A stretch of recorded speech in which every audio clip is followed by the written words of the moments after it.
At sa buong mundo, ito ang balita.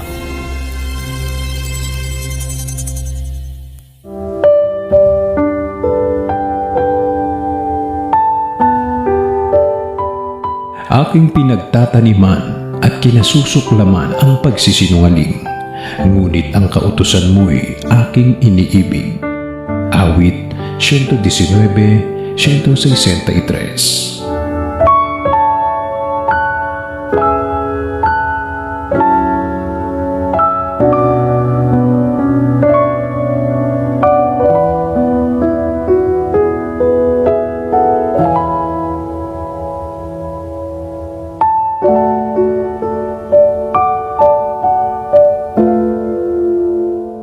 Sa ngalan ni Kuya Daniel Razon, ako si Mon Hocson.